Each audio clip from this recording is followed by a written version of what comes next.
Viral nga ngayon at mainit na pinag-uusapan sa social media ang video na pinost ng isang lalaki kung saan nagbigay nga ito ng isang sorpresang regalo sa kanyang girlfriend at ang laman ng regalo ay hindi nga inaasahan ng babae.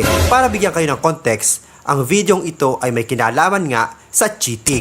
Kung saan ay nahuli nga di umano ng lalaki ang kanyang girlfriend na tinutu-timer siya nito. At para nga paaminin niya ang nasabing girlfriend, ay dinaan nga niya ito sa isang nakakagulat na regalo. Guys, ito nga niya. Feeling ko pangki yan. Ba't parang wala akong tiwala sa'yo? Tuwan-tuwa pa yung babae, oh. Sabi mo. Kala niya Feeling ko talaga prank. very special. Okay. Pero hindi niya Parang- alam. Gulat lang naman ito. Nag-effort na talaga siyang magbalot. Oo, no, binalo ko yung kahapon. Ano to? Ito lang. At panoorin nga natin ang buong video kung ano nangyari sa sorpresang ginawang ito ng nasabing boyfriend. Lynn de Guzman nagsalita na matapos impose ni Vince Jimenez yung naging viral video.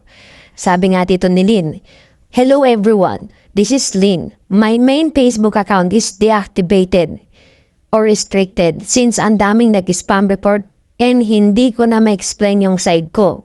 First of all things, mahal ko si Vince. Sa tingin niyo ba, sasama ako sa kanya inhahayaan na may mga bagay na mangyari sa amin if hindi? Sadyang hindi niya lang napakinggan yung side ko and nabuno na siya ng galit sa isip at puso niya.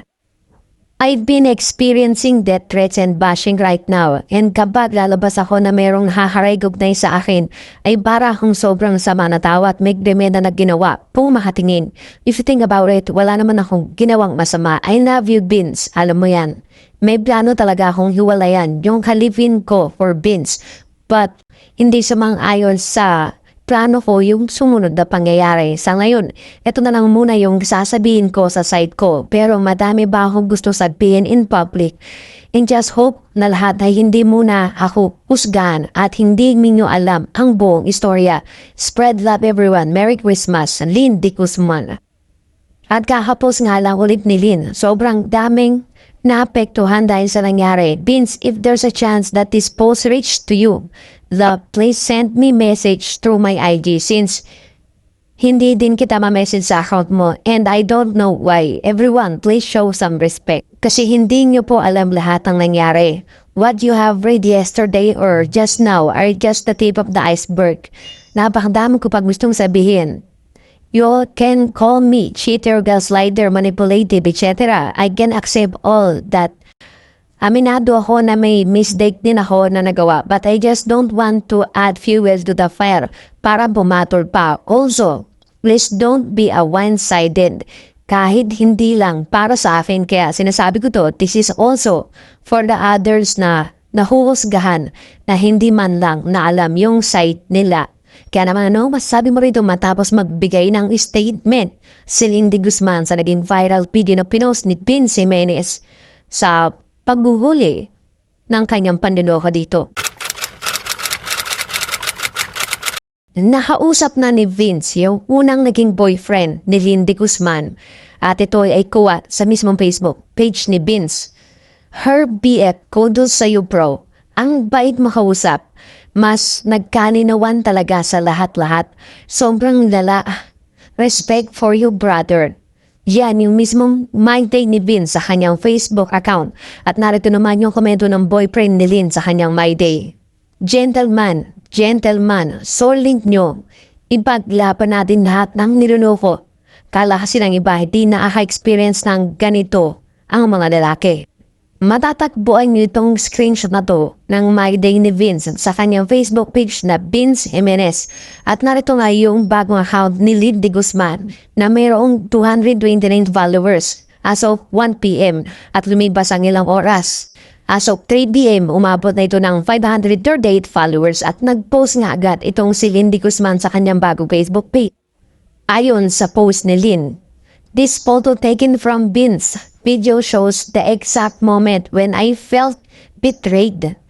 You fully trusted a man, but sobrang hindi mo in-expect yung pangyayari.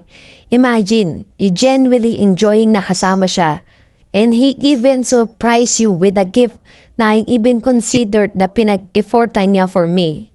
Little did I know that gift is just a tool to set me up for his show. And the worst part, Vince recorded me while doing that. You can make a meme on this photo or video all you want.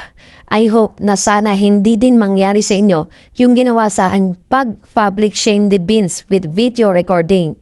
If you think about it, Vince, this issue can be fixed between us privately. But, pinili mo pag gawin na i-public shame ako. This would not happen if you just act like a man. Lindy Guzman. Hashtag, please spread kindness. Yan yung naturang post ni Lynn sa kanyang bagong Facebook page. Kaya naman ano ang masasabi mo rito? Mag-comment ka lamang dyan sa comment section at ating yung pag-uusapan at huwag mong kakalimutan na mag-like, share, and follow sa ating Facebook page na Support Filipino Vloggers para hindi ka na mahuli sa napapanahong balita o trending news sa ating bansa. Ganun din sa ating TikTok, YouTube channel at Jess TV Official. Maraming salamat mga kaibigan. At syempre, magbasa naman tayo ng ilang komento ng mga netizen patungkol sa issue na ito.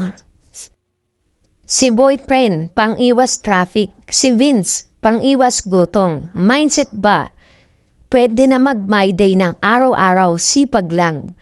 Ayaw sa kotse, gusto, motor.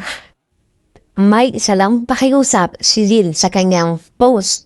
Sana raw wag agad siyang husgahan hanggat hindi pa nalalaman yung buong pangyayari sa kanilang relasyon ni Vince. At ating pag-aantabayanan ng mga bagong updates patungkol sa issue na ito. Inilabas na nga ni Vince yung naging susi para malaman niya yung panluloko ni Lindy Guzman sa kanya, which is nanggaling ito sa mismong girl best friend ni Lindy Guzman. Ayon sa kanyang naturang message kay Vince, "Hi Vince, ayoko sana mangailam. This will be my first and last. Pero nalaman ko kasi na parang na-mention ako sa problem yun ni Lynn about nonsense things. First, kung ano man meron sa inyong Lynn, labas ako dyan. I never said anything bad or negative about you. Especially, hindi naman talaga kita kilala at wala naman akong pakailam sa inyong dalawa. Hindi ko alam kung anong sinasabi ni Lynn.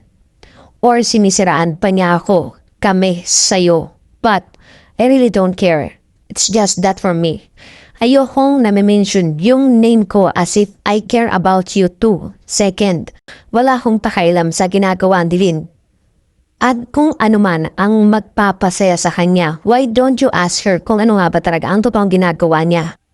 Alam mo, naawa nga ako sa'yo. Ang bait mo pa naman, pero sayang ka. Third, yung boyfriend ko na nagmagandang loob, siya pa yung napasama. Even mag-check pa tayo ng CCTVs for you to know na siya na nagmagandang loob. Pero as I have said, wala na kaming pakialam doon. Tinuring kong kaibigan si Lynn, pero ewan ko kung dinuring ba niya akong kaibigan. So immature of her. Madami akong problema. Hindi para bigyan to ng atensyon. It's just a little confrontation. Yan yung naring susi para malaman ni Vince na niloloko siya ni Lindy Guzman. At meron namang rebat dito si Lindy Guzman matapos magbigay ng message. Screenshots. Itong kanyang girl best friend dito kay Vince Jimenez. Basahin natin yung kanyang naturang post. Realization from what happened recently. Not anyone you considered as friends or considered you two as theirs. This is one of the main reason kaya ito nangyari. If my friends did not betray me, all will be well and my plans will work out for me and Vince. I'm still thinking about it kung bakit nila sa akin yun nagawa. Sa tagal na namin magkakaibigan, maybe they felt jealous since sobrang bait ni Vince at almost idea, man, may pera and loyalty, etc. Ito ang isa sa mga sumagi sa isip ko habang nangyayari yung pag-setup sa akin ni Vince for his gift show.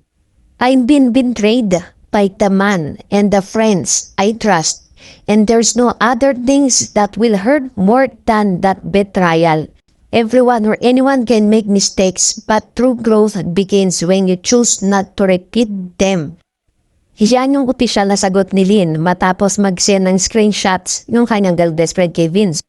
Nagdagdag ba siya ng kanyang panibagong post? Sabi nga rito sa kanyang Facebook page, Parang kailan lang ako ang nakikibasa ng mga nag-viral na tao dahil sa mga pagkahamali nila. Pero never akong nag-judge. Lalo na kung yung isang side lang naman yung nalalaman natin or nakikita sa social media. This may also be the first time na lalaki ang nag-publicize ng issue or there are also others that I'm not aware of. Ang hiling ko lang sa inyo, na if someday maulit sa ibang tao ang ganitong pangyayari ay huwag natin agad husgahan. I haven't been sleeping properly since what happened. I only get short naps and wake up easily, and even when I try to eat, my mind keeps going back sa ginawa sa akin ni Vince na pamamahiya. Yes, I'm aware that this is the consequence of what I did to him. But I don't deserve the death threats and backlash of some individuals who's sending me a private message. Please be kind to anyone. Ang hiningi ko lang sa inyo ay konting pag-unawa. At ngayon, umabot naman ng mahigit 46 million views yung naturang post ni Vince Jimenez sa kanyang Facebook account kung paano niya sinurpresa yung panluloko sa kanya ni Lindy Guzman. Sabi nga nila, ito yung pinakaunang lalaki na nagpakita ng mga screenshot sa social media. Kasi mostly, di ba, mga babae yung nagpapakita ng mga ganitong klaseng screenshot, ng mga convo, at pinopost nila sa social media. Pero this time, siya yung kauna-unahan for the record sa mga lalaki na gumawa nito. At yun nga, boom, viral. Matapos nga rin ang nag-viral video na yan, ay naglabas nga ng pahayag itong si Lian or Lin tungkol sa nangyari. Dahil nga, hindi nito matanggap ang mga akusasyon galing sa mga netizen. Sabi niya sa kanyang post, hiniling nga nito sa publiko ang pangunawa at respeto. At iginiit pa nito na hindi nga raw alam ng lahat ang totoong nangyari. Kung ano nga raw ang narinig at napanood ng tao sa social media, ay ito nga ran daw ay tip of the iceberg. Marami nga raw din itong gustong dapat sabihin pero mas pinili niya ang manahimik na lang sa issue para hindi na ito lumaki pa. At isa pa nga sa kinsasama ng loob nito, nang tawagin ito ng mga netizen na cheater, gaslighter at manipulative. Matatanggap nga raw niya ang lahat ng mga salitang ito at aminado rin siya sa nagawa niyang pagkakamali. Pero ayaw na nga niyang dagdagan pa ang issue at palakihin pa ito. Inamin nga rin na nasabing babae na hindi naman daw siya perpekto at iginiit pa nitong hindi rin makatarungan ang husgahan ito nang dahil lang sa nasabing video. Dahil malinaw nga raw na isang side lang naman ang nakikita ng mga tao. Kung ganito nga ang lumalabas na pahayag nitong babae na mas makabubuti rin na basagin na niya ang kanyang katahimikan para mas maipaliwanag niya ng maayos kung ano talaga ang kanyang side at opinion tungkol sa isyong ito. At kung nagustuhan nyo ang video ito at bago ka pa lamang dito sa aking YouTube channel, ay ini-invite kita mag-subscribe at pahit na rin ang notification bell para lagi kang updated sa mga viral video at balitang OFW na i-upload natin dito sa ating YouTube channel. Maraming salamat sa iyong panonood.